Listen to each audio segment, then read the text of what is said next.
C-SPAN's Washington Classroom, a joint educational project by C-SPAN, the Washington Center, Purdue University, and George Mason University. This week, the class is joined by John Anderson, former U.S. Congressman and 1980 independent presidential candidate, with insight into the political process surrounding the race to the presidency centered around the 1980 presidential election. With a focus on the road to the White House, this semester's class examines all facets of presidential politics in the TV and digital age, taking a look at the issues and events that have shaped the 2012 campaign season, as well as historical perspective from past presidential elections. This program runs just over an hour. John Anderson was born and raised in Rockford, Illinois. After serving in Europe during World War II, he spent 2.5 years in the Foreign Service in Berlin. John Anderson was a state's attorney, and for the last 20 years a respected U.S. congressman. He's been married for 27 years and helped raise 5 children. In Congress, John Anderson fought for equal rights, campaign reform, a strong economy, and a bold new energy program. We need John Anderson for president. Call in your pledge to 800-331-1000 or send your check for any amount from $5 to $1,000 to National Unity Campaign for John Anderson, Box 400, Washington, D.C. 20044. Former President Gerald Ford once said of John Anderson, quote, "He's the smartest guy in Congress, but he insists on voting his conscience instead of party," unquote. Don't we really need that independence, that intelligence, that conscience in a... We really need John Anderson now. With your help, he can win. And 32 years after his presidential bid, we want to welcome John Anderson to the C-SPAN Washington Classroom. Congressman, thanks very much for being with us. Delighted to be here. And we want to welcome the students, of course, from our 3 institutions, the Washington Center here in Washington, D.C., from Fairfax, Virginia, the students at George Mason University, and students from Purdue University joining us from Lafayette, Indiana. Thanks all for being with us. And Congressman, let me go back to set up the politics of 1980. You ran in the Republican primary. I did. You lost to Ronald Reagan. You ran as an independent in the general election. Why? Well, I felt very strongly that the point of view that I represented within the Republican Party, even though it was at odds with many of my fellow party members, represented the kind of views that ought to be brought to the country and considered in the national debate about our future. We have a lot of student questions, and we're going to get right to that right now. Elise is the first question from the Washington Center, and then we'll go to Purdue University and George Mason University. Elise, you're first. Thank you for joining us today, Mr. Anderson. I was just wondering, in 1980, Carter refused to participate in the first presidential debate once he found out that you were invited. I was wondering if that offended you in any way, or if you were more excited and saw it as an opportunity to gain greater popularity. Oh, I was not offended. The excuse that he gave was that he would simply be debating 2 Republicans, and the 2 against 1 would put him in an inferior position, and it would be unfair. And of course, I took great exception to that definition of my candidacy as being that of simply another Republican. I had distinctly different views from those held by Ronald Reagan, and they were on important issues that I thought ought to be brought to bear in the minds of the electorate. So I regarded his remark as simply a kind of a gratuitous insult. We want to come back to another moment in the debate in the primary, but let's go to Purdue University and Carolyn Curiel students. We're going to take a question first from Chad Barker. Good afternoon, Mr. Anderson. Thank you for being with us. As we saw in your campaign ad earlier, Gerald Ford once said of you, he's the smartest guy in Congress, but he insists on voting his conscience instead of party. Did you feel further alienation from the Republican Party as a result of your decision to run for president in 1980? Well, yes, I suppose to some degree, maybe to a great extent, that was true. I had the feeling that having opposed the nominee of the party and gone through the campaign, that I probably would not be embraced. And I had my own set of issues that were not the same issues at that time that the Republican Party was willing to advance. So I did feel a certain sense of alienation or even estrangement, but I've gone that independent route ever since. And let's go to the students at George Mason University in Fairfax, Virginia. And I've got Lauren Stanford with a question. Hi, my question is, if you could go back, what would you have changed about how you ran your campaign for president? How would I have changed my campaign? Well, I sometimes think that the name that we selected of National Unity Party could have been improved upon. It almost sounded maybe as if it was a new church denomination rather than a political party. But I don't know that I would have done things much differently from the way we conducted the campaign.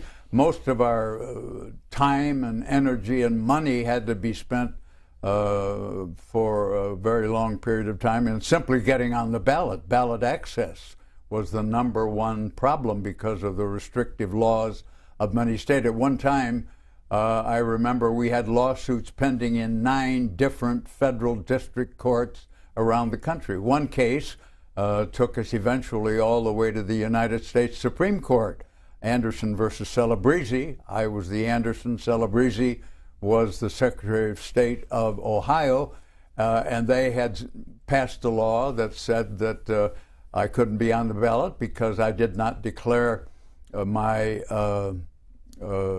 independent candidacy early enough in the year, and that there simply wasn't time to get my name on the ballot.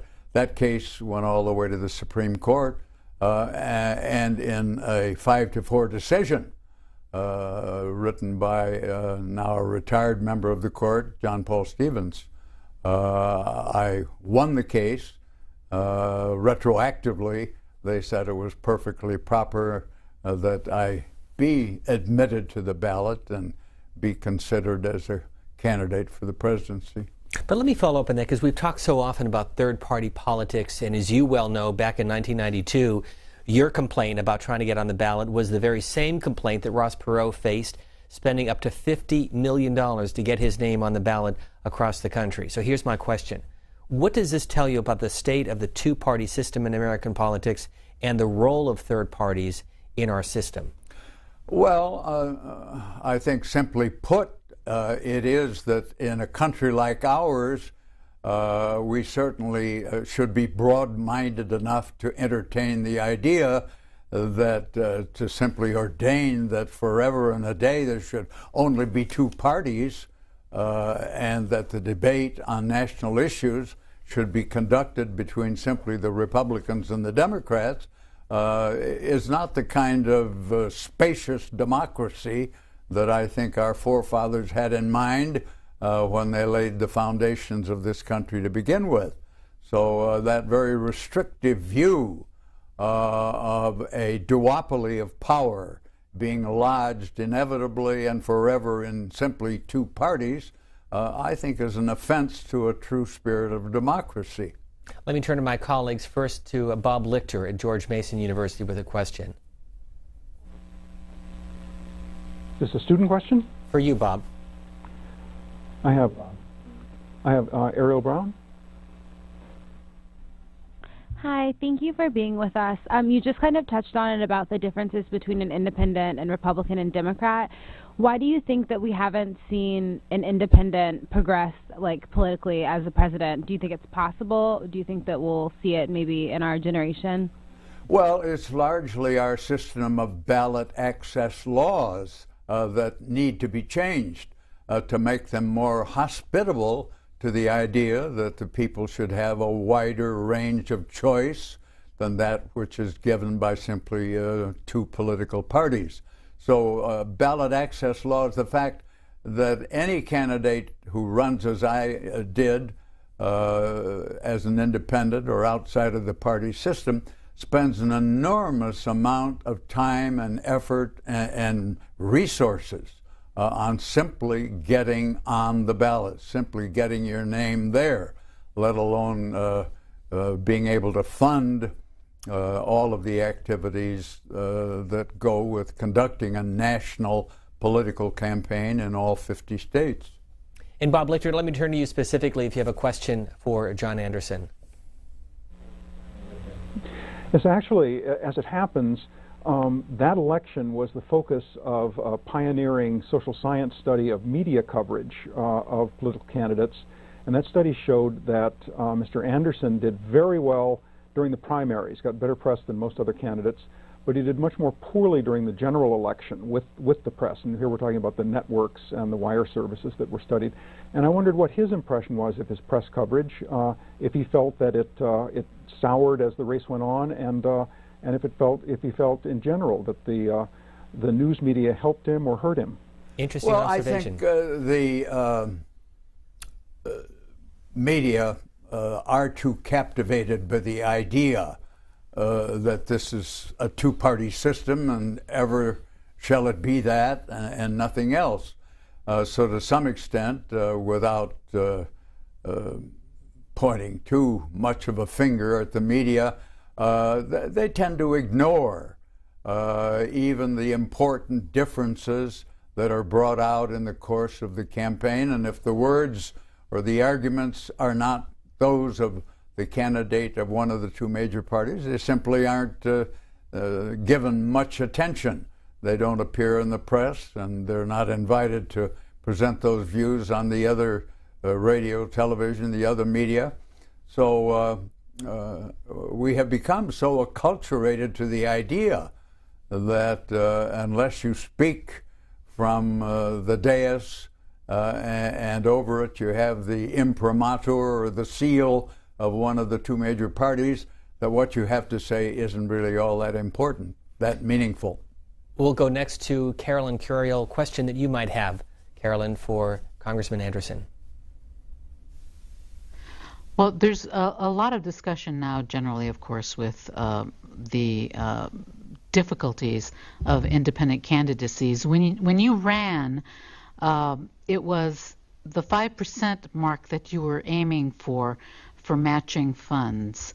And I'm wondering what your strategy was. Was that the target for you? Did you think that victory could possibly in some way be yours?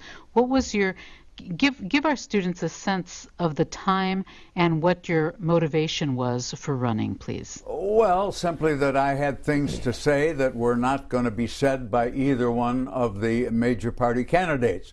For example, we were in the midst of an energy crisis back in those days in 1980, and I came up with the idea that we ought to impose a 50 cents a gallon tax on gasoline, not only to dampen the enthusiasm for people burning a lot of gasoline and necessitating the import of oil that was becoming increasingly high priced, but to discipline ourselves to a new economy where people would find alternative means of public transportation and so forth to meet the needs of getting around the country. So the 50 cent a gallon tax, which was not primarily a revenue-raising measure, but was merely to try to curb the appetite of the American public for consuming a scarce commodity, that was one very important difference between my campaign and those of either of the major party candidates. Let me turn to one of my students at the Washington Center, Lauren Schulman. A question for Congressman John Anderson. Lauren. Hello, Mr. Anderson. You've said before that lowering taxes, increasing defense spending, and balancing the budget is an impossible combination. So I'm wondering what your opinion is of the current Republican Party and their ideology and their plan to fix the economy.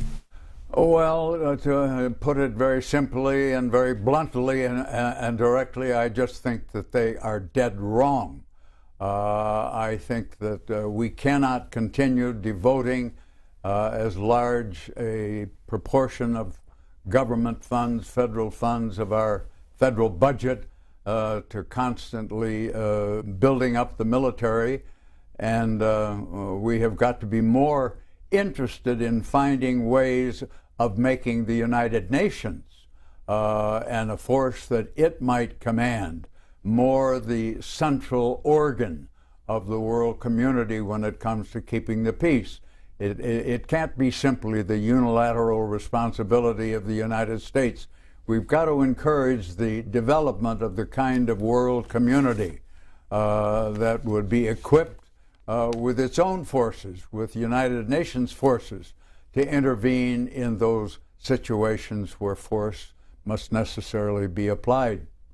What I'd like to do is to go back to a couple of moments from 1980 to give you a sense of the politics of what was happening, what the mood of the country was. And one was an iconic moment in the primary. You challenged Ronald Reagan and several other Republicans for the nomination. This is from Nashua, New Hampshire in early January of 1980, a moment that many people say helped Ronald Reagan get the nomination. First question, for the question, you asked me if you could make an announcement first, and I asked you for permission to make an announcement myself. Would the sound man please turn Mr. Reagan's mic off for a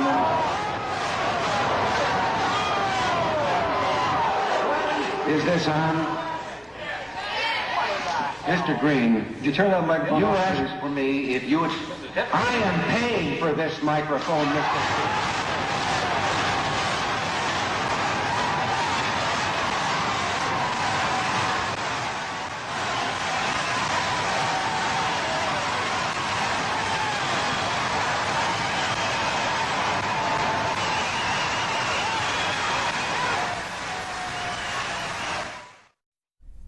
Now, there's something I want to ask you about, and I'm going to ask our director to go back to that one moment where you're standing next to Howard Baker, next to Bob Dole, but George Herbert Walker Bush is still seated, and that became something of a metaphor for his campaign in 1980.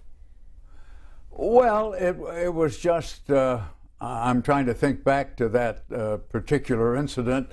I don't know that I can explain it perhaps any more perfectly than has already been stated.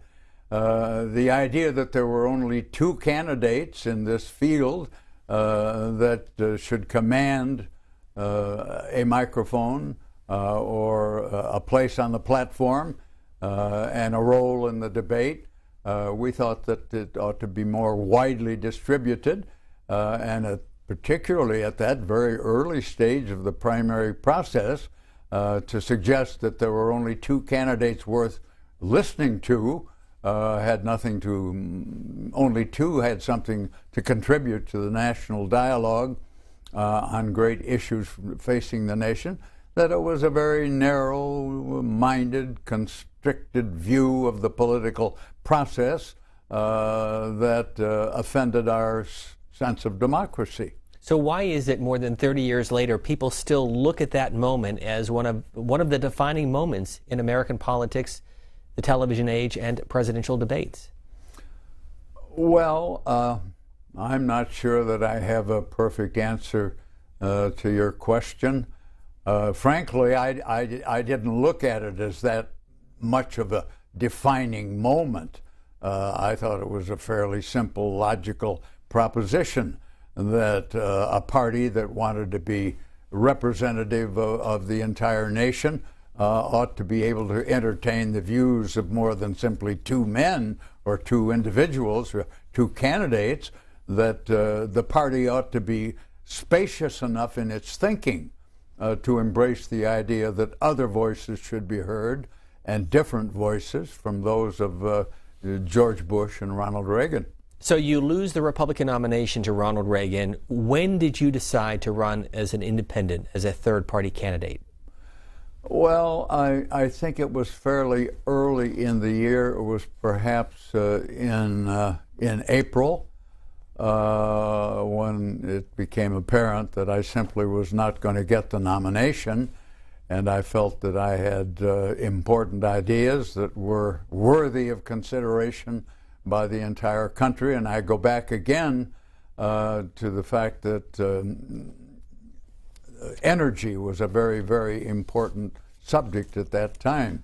And I had this unique idea that if we would tax gasoline 50 cents a gallon, not only would it provide an abundant source of revenue for the federal government, but it would encourage the development of alternative forms of energy and give people the sense that we had to break out of this mold that we were in, that we simply had to have gasoline for our cars and that there was no other solution.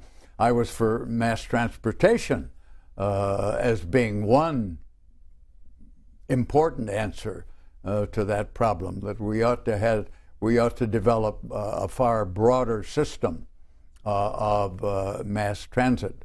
Just as way back in the early 19th century, there had to be someone with a vision to develop a national highway system, that now we ought to rise to the challenge of the oil embargo and the high prices and find alternative methods of transportation. And as Bob Lichter had pointed out, in 1980, no cable television to speak of, no CNN, no MSNBC, no Facebook, no Twitter. There were even afternoon newspapers, something that would be unheard of today in 2012. But television advertisements, a big part of the campaign. So let's move to the fall to give you a sense of what the candidates were talking about. We showed you the John Anderson ad. This is an ad from the Reagan campaign. We'll follow that with an ad from the Carter campaign. This is a man whose time has come, a strong leader with a proven record. In 1966, answering the call of his party, Ronald Reagan was elected governor of California. Next to president, the biggest job in the nation. What the new governor inherited was a state of crisis. California was faced with a $194 million deficit and was spending $1 million a day more than it was taking in. The state was on the brink of bankruptcy.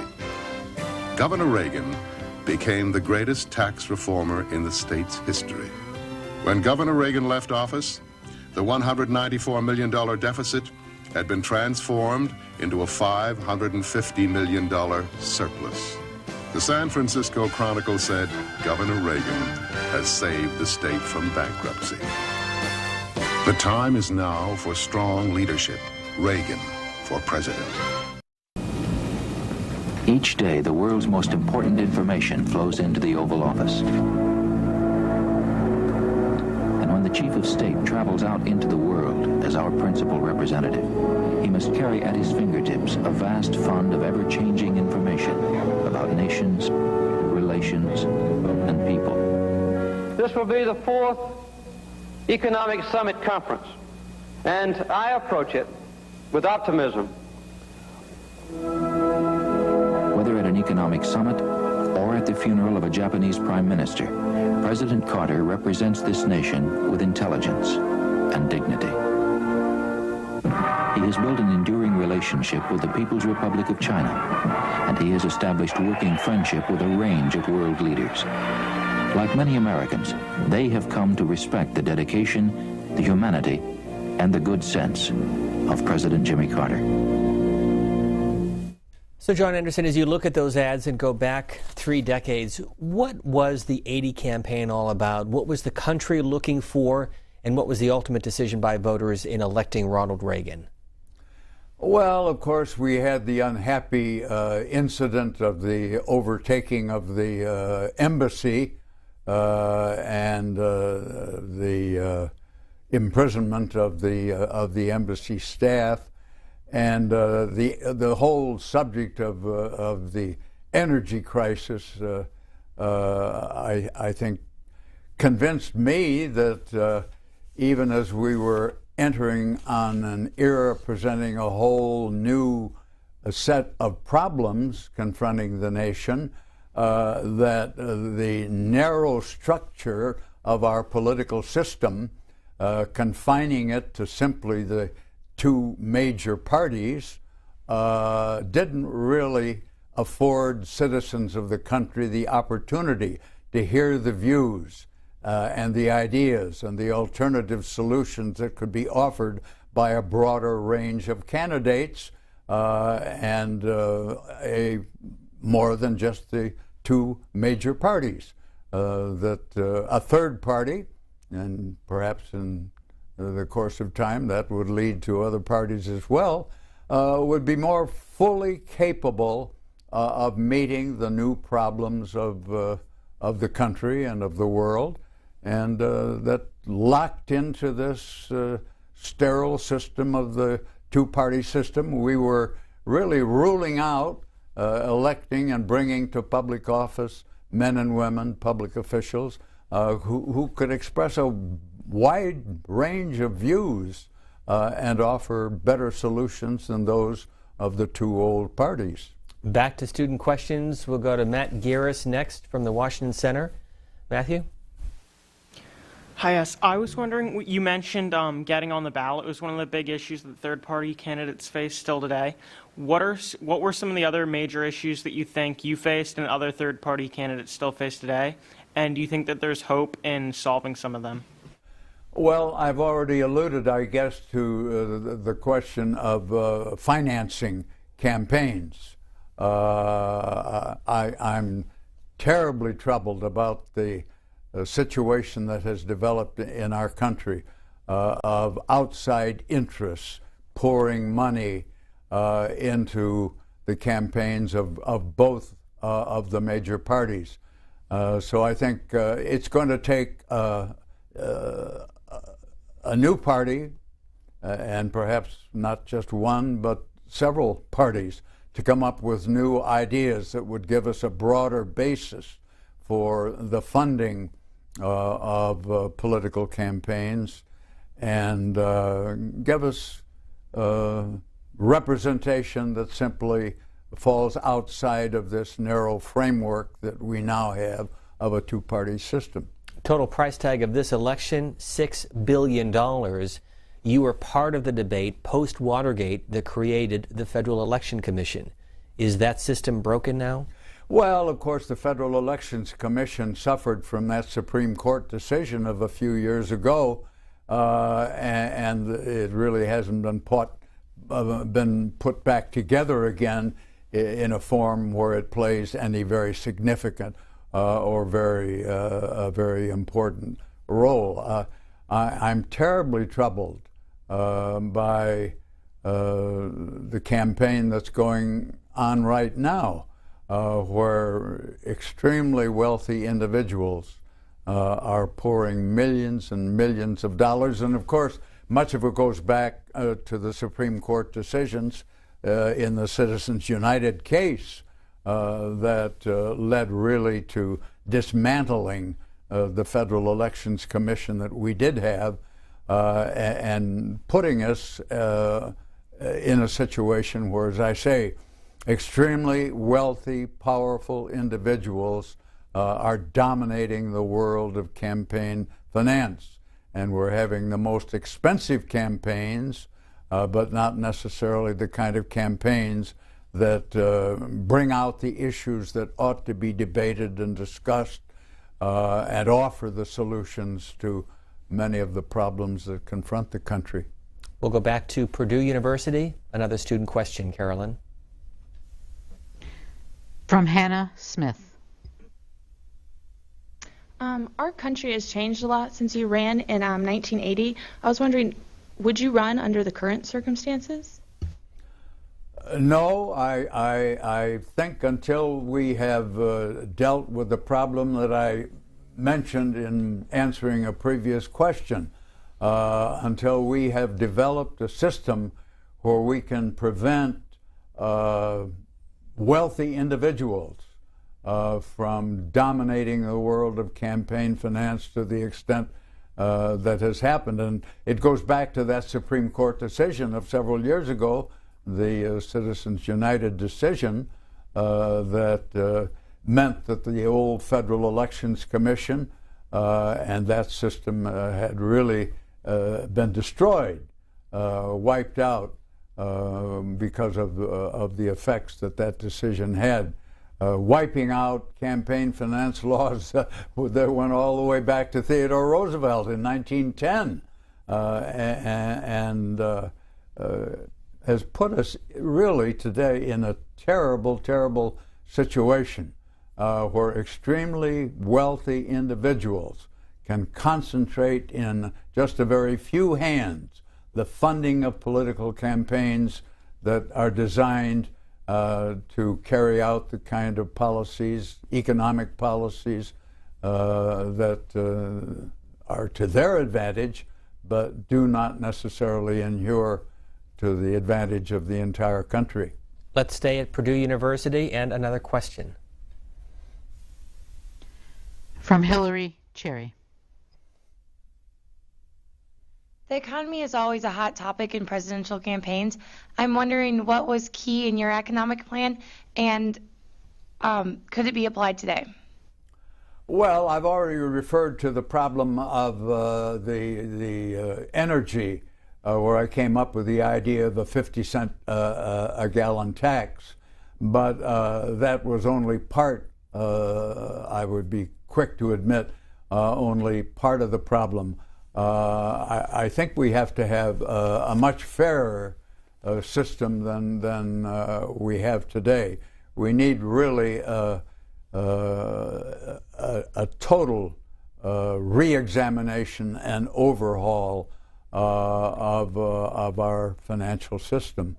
And too many and too few powerful individuals, I think, are succeeding in getting the kinds of laws and the kinds of financial regulation that inure to the benefit of the few at the expense of the many. Let's take the next two questions from the Washington Center, and I'm going to open it up. So whoever has the question, let's start with you first. Introduce yourself and then go ahead. My name is Matt Solnier. Thank you for joining us, Mr. Anderson. I was just wondering if you could change the ballot laws to make it easier for independents to get on there, what would you recommend? Well, it's not simply a question. Let me back up a little bit. It's not simply a question of ballot access. I go back to a system that existed in my home state of Illinois that for many years gave us a kind of system of at least semi-proportional representation, where we elected not just one representative from a district, but three. And voters were allowed to accumulate their votes and cast all three votes for one candidate. And in the particular district where I lived in northern Illinois, the Democrats were a small minority. It was strongly Republican. And the only way they ever were able to elect anyone to represent Democrats in the state legislature in Springfield, Illinois, was through this system of cumulative voting, where you had three representatives for a district, and voters had the option of casting their votes, all of the votes, for one candidate, not splitting them with a vote for each of the three who might run for the three slots, but accumulating their vote for one candidate.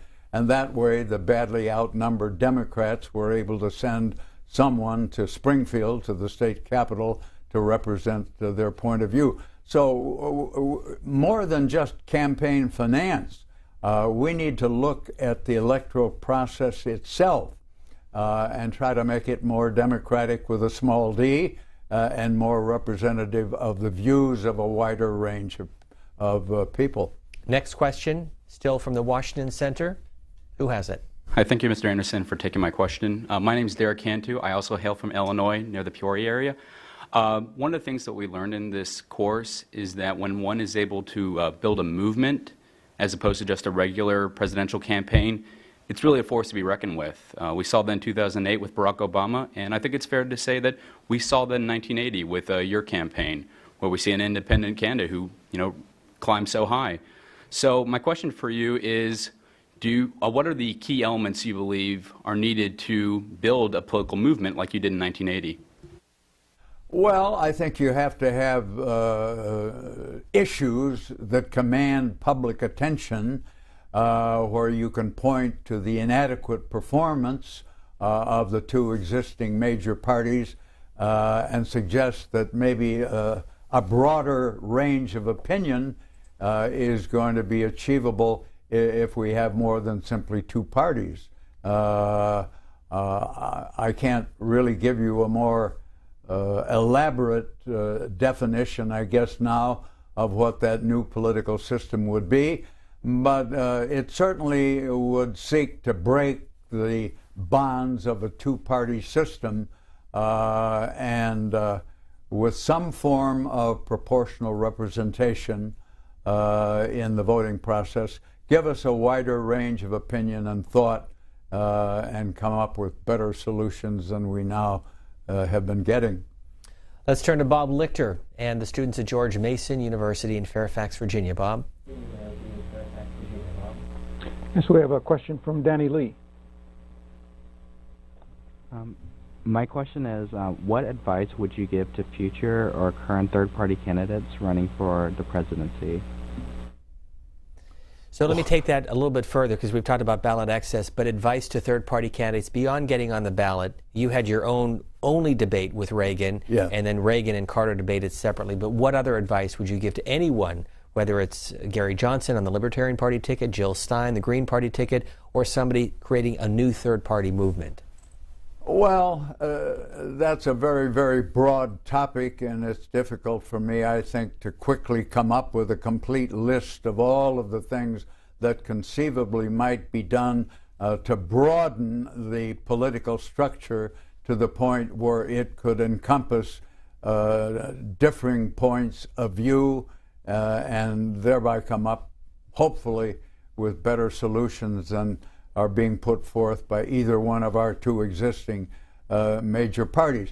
We are so wedded to this two-party culture that I guess we have to start with the student generation that is willing to look at the political system and say, hey, can't we do better than this?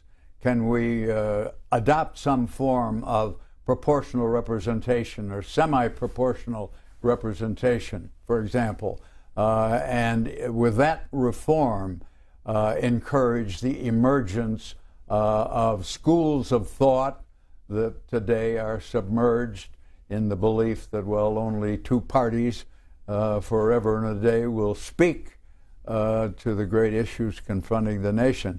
So we're going to have to take a very broad look at our political structure, on the way it's financed, on the way the parties conduct themselves, and consider some possibilities that I've already mentioned as to how we could end up with a more vibrant democracy. In just a couple of minutes, we're going to show you what Jimmy Carter, as a sitting president, one of 5 presidents in the 20th century not to get a second term, 4 elected. Gerald Ford, of course, was an appointed president, but he did not win a full term in 1976. But before we get to that, we'll also hear from Ronald Reagan. Give the students a sense of the politics leading up to 1980. You had the assassination of John F. Kennedy. We had the Vietnam War. We had the Watergate scandal. We had the Iran-Contra scandal. We had the gas lines and the economy that Reagan ran on in 1980. But as you look at the 20 years that you were in Congress and what culminated with the 1980 race and what the country had been going through those 20 years, give us your historical perspective on all of that. Well,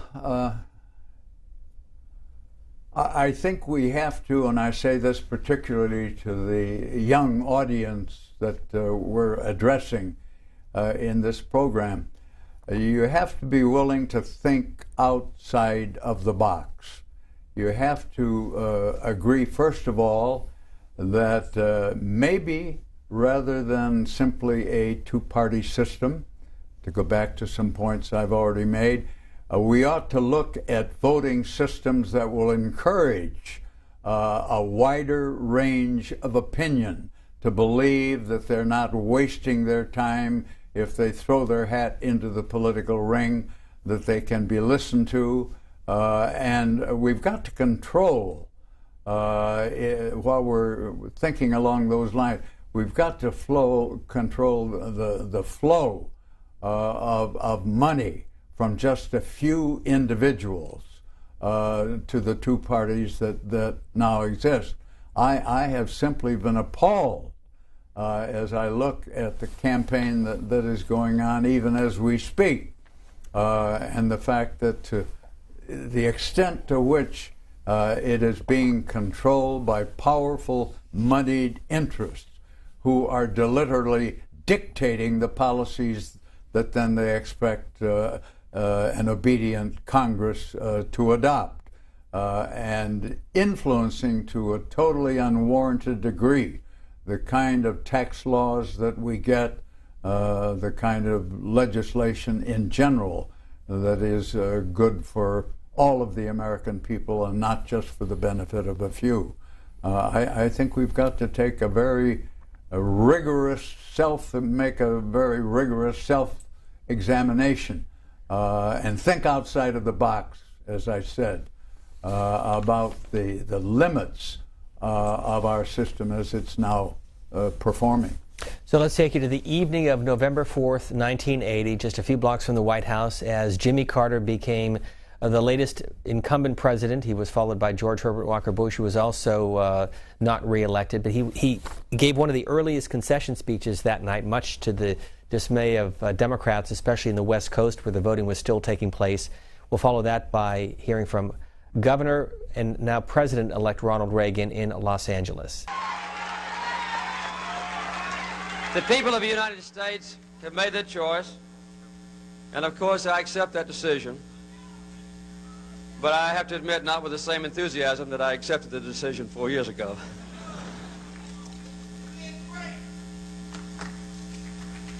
I might say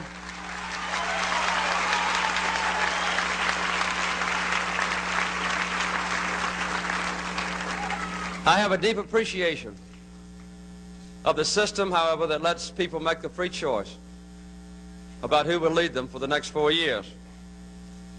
About an hour ago, I called Governor Reagan in California, and I told him that I congratulated him for a fine victory. I look forward to working closely with him during the next few weeks. We'll have a very fine transition period. I told him I wanted the best one in history, and I then sent him this telegram, and I'll read it to you. It's now apparent that the American people have chosen you as the next president.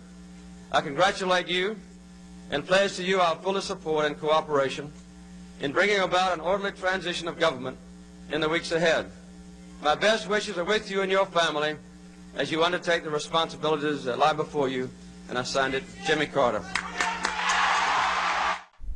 I aim to try and tap that great American spirit that opened up this completely undeveloped continent from coast to coast and made it a great nation, survived several wars, survived a Great Depression, and will survive the problems that we face right now.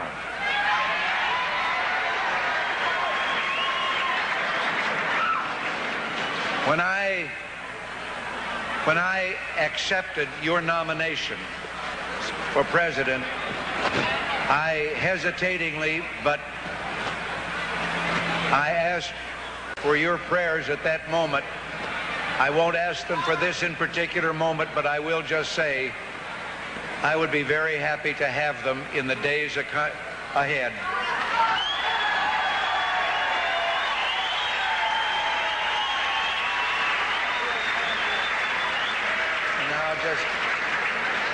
All I can say to all of you is thank you, and thank you for more than just George Bush and myself.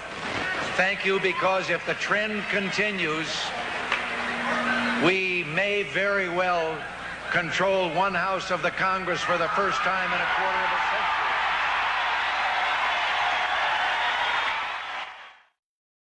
And of course that was the case as the Republicans took back the U.S. Senate. So this question, John Anderson, why did Ronald Reagan win, and why did he have such big coattails in 1980?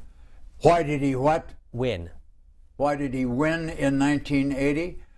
Well, the people were very, very unhappy and dismayed, as I think I said earlier in this program, about what happened to our embassy. And the imprisonment for, what was it, 444 days or something like that of the embassy staff.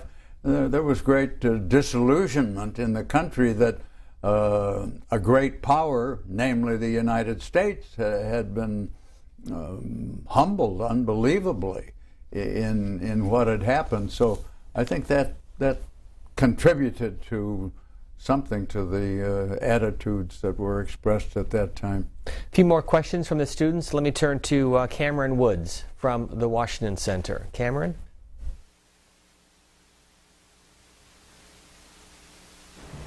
If you were run for president today, what would be your top issue that you would run on? I know you talked about energy earlier, but would that be the front row issue that you would run on? Well, I think we have got to reform, as I say, the whole campaign finance system. I am more deeply troubled by that Supreme Court decision in the Citizens United case, where with one fell swoop they wiped out laws that had been passed way back in the time of Theodore Roosevelt, and going forward, limiting the flow of private money into these political campaigns. I think it is leading to, when members of Congress end up taking an oath to a private citizen, not even a member of either body of Congress, that they will never vote for a tax increase, when they start taking orders from powerful financial interests that today permeate the whole political process, I think that's the major concern I have at the moment as far as the reforms that are needed. We'll go to Purdue University for the next question. We're going to go next to Addison Bradford. Since having no threshold for being eligible for presidential debates could prove problematic, what should the threshold be for candidates to be eligible to participate in a presidential debate? Good question. Well, I think that they have to achieve ballot access, first of all. They have to be on a respectable number of state ballots so that they could conceivably accumulate or acquire the necessary number of votes and win the presidency. But other than being viable, I'm not sure that I would lay down any hard and fast rules on that score. Obviously, debates and public discussion pertinent thereto ought to be, they ought to relate to central problems confronting the nation. Right now, we're talking about a fiscal cliff and worried about the fact that we literally could fall into a financial abyss if we don't straighten out our financial affairs by a certain date. So I guess elementary attention to problems of that kind would be something that I would recommend. Either we're going to go with Simpson-Bowles or some plan that would enable us to avoid that fiscal catastrophe that otherwise looms. Let me turn to Landon Woods from the Washington Center. Landon? We haven't really addressed the state laws across the United States. I feel that each party, both the Democrats and the Republicans, have way too much power when it comes to setting state laws for elections and ballot access and things like that. Would you agree that the two-party system is way too powerful in state politics? Yes, certainly. I would wholeheartedly endorse the idea that I think is threaded into the question that you have just asked.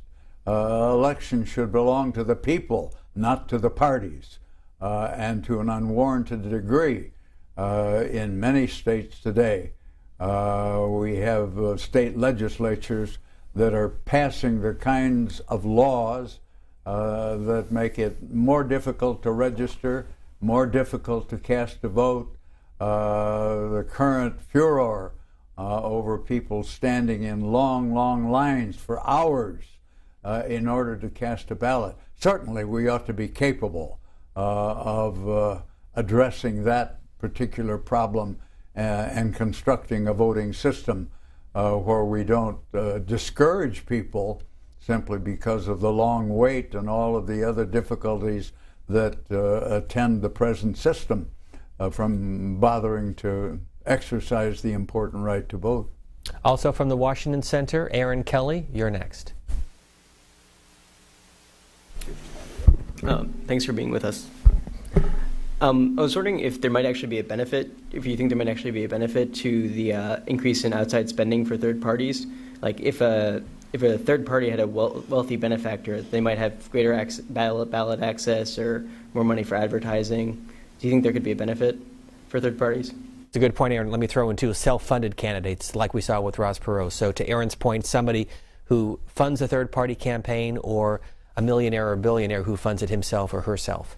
Well, I'm consistent with what I have already said, I think, on this program. I don't want to end up with campaigns that are conducted by parties consisting of one person or just even a little coterie of individuals who are extremely wealthy. I think we will have to lay down certain guidelines, legal guidelines, that would prevent that from happening.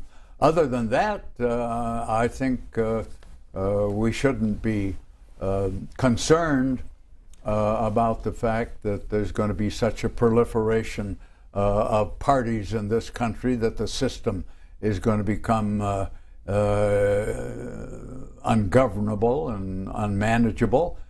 Certainly, there are many, many areas of life where we enjoy a proliferation of choices.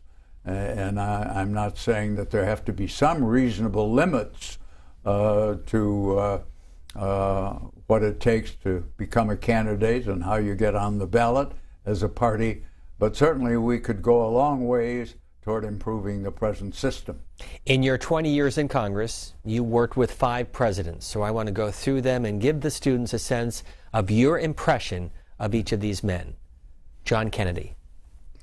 Well, of course, I sat on the east front of the Capitol because the inaugurations in those days were conducted there, not as they presently are on the west front. And I thrilled, even as a Republican, to the address that John F. Kennedy made on the occasion of his inauguration. I will never forget it. The idea of a new frontier, the idea of calling on a new generation of Americans to contribute time and become part of a corps of government workers that would go out and proclaim American democracy around the world.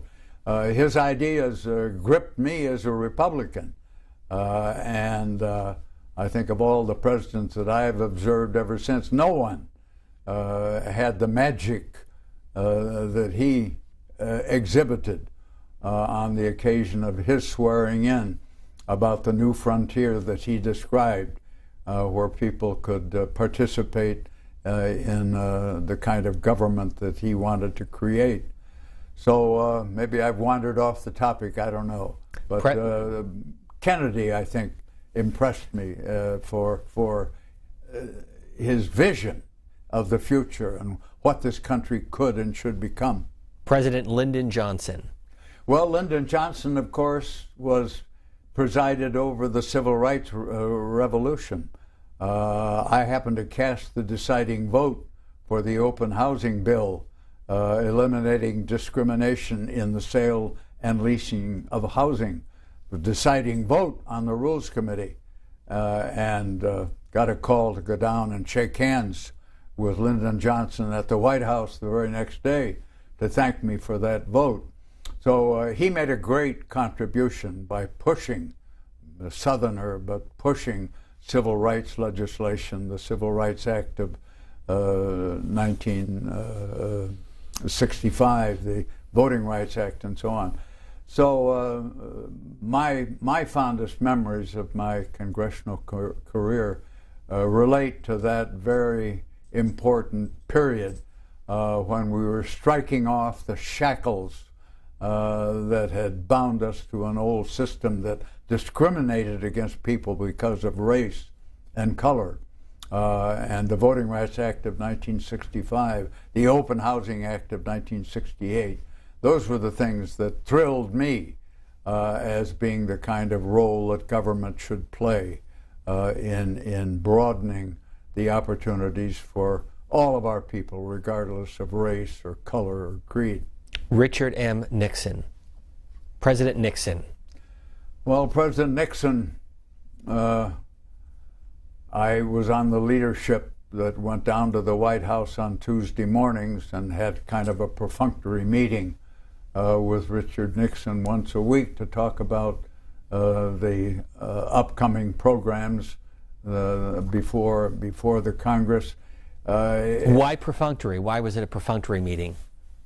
Well, because it always seemed to me as I went away from the meeting that he had given very little in the way of any advice or counsel as to what course he thought the nation should be on and what we should be doing. He was just going through the motions of consulting with the Congress, and then I had the feeling he'd do whatever he thought was good for him personally and politically.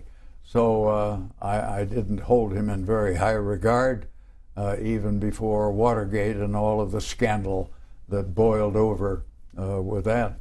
Your former colleague who became president, Gerald Ford.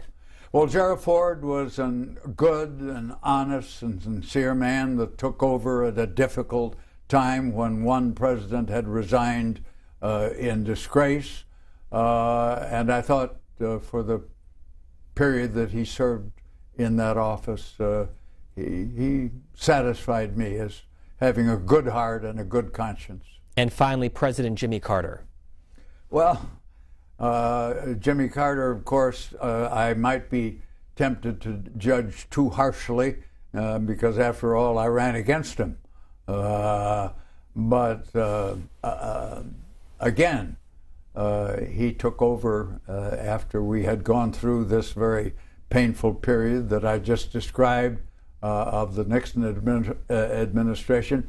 And when he said, "I will never lie to you and I will always tell you the truth," that certainly resonated with me, as it did with all Americans. But he had a chance, I think, to do more than what he did in the one term that he had to address the energy problem.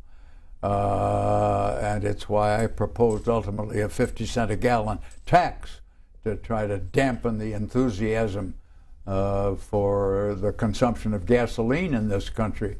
I just thought that his was a rather indecisive administration that really didn't get to the heart of the very great problems confronting the country.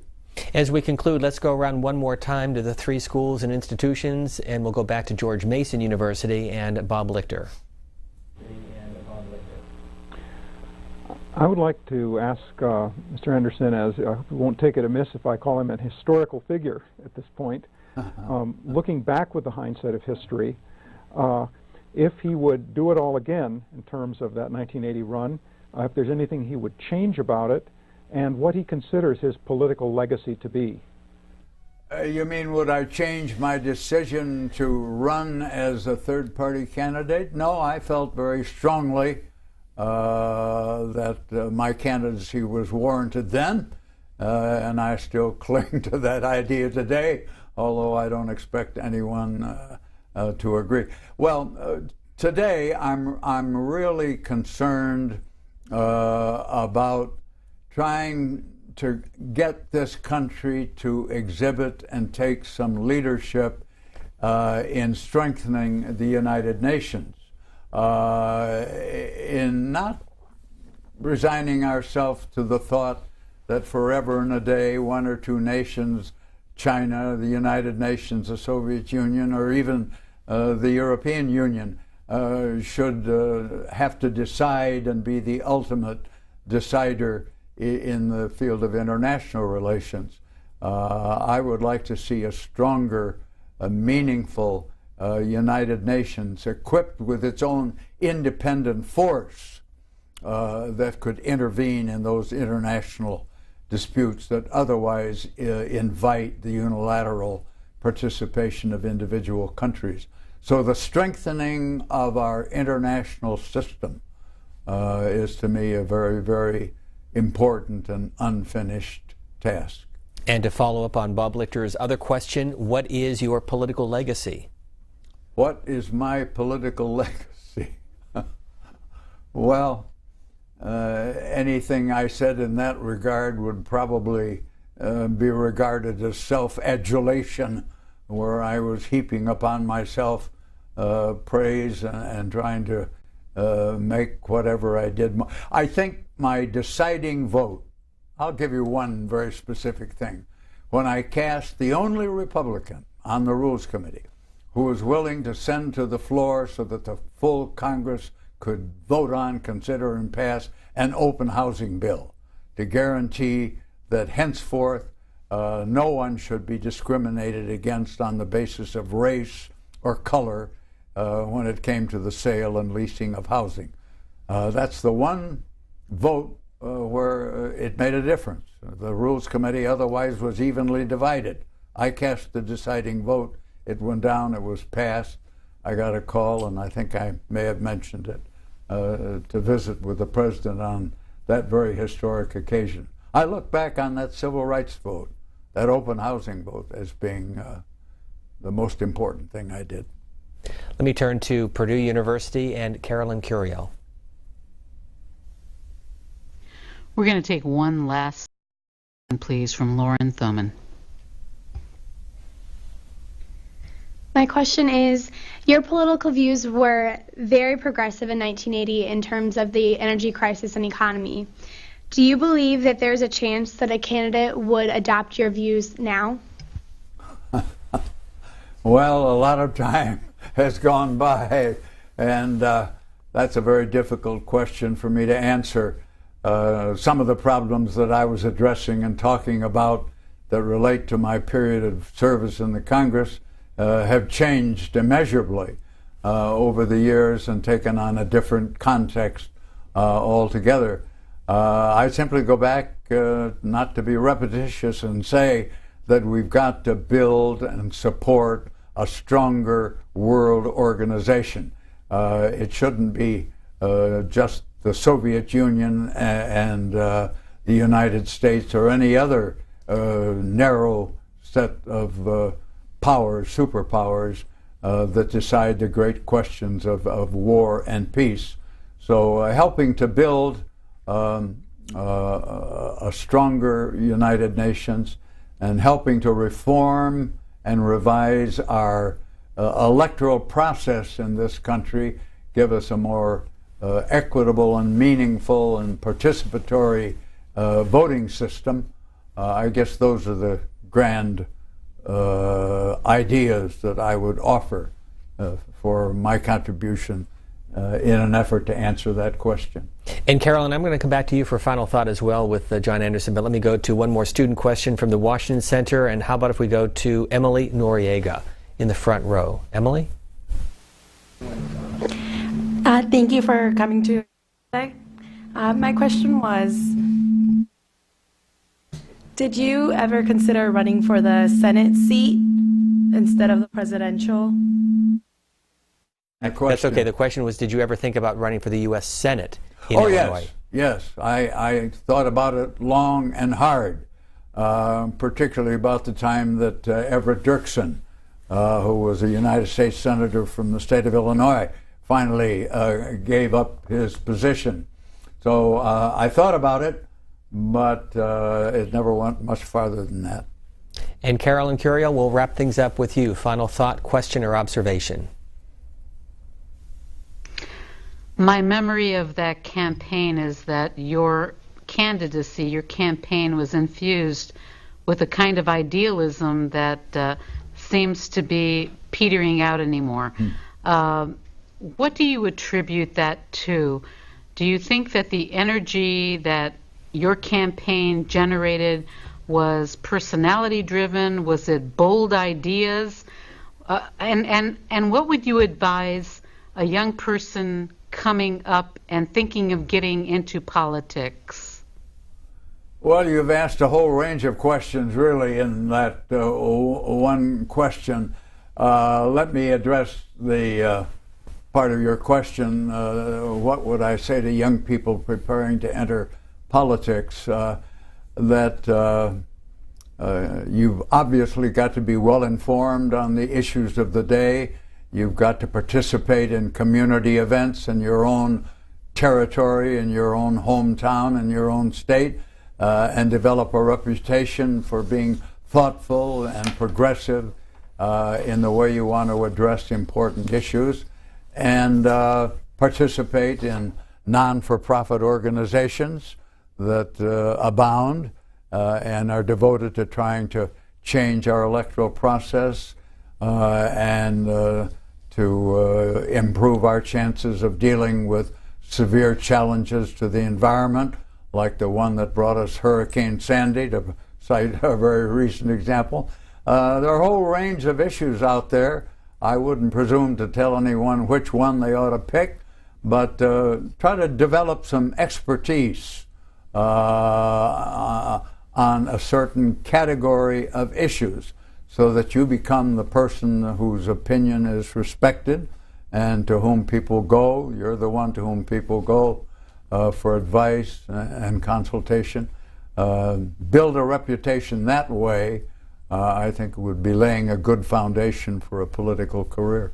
We will conclude on that note. Congressman John Anderson, 1980 presidential candidate, on behalf of the students joining us from Purdue University in West Lafayette, Indiana, also to the students at George Mason University in Fairfax, Virginia, and to the students from the Washington Center here in Washington, D.C. for the semester. A round of applause. Thank you very much.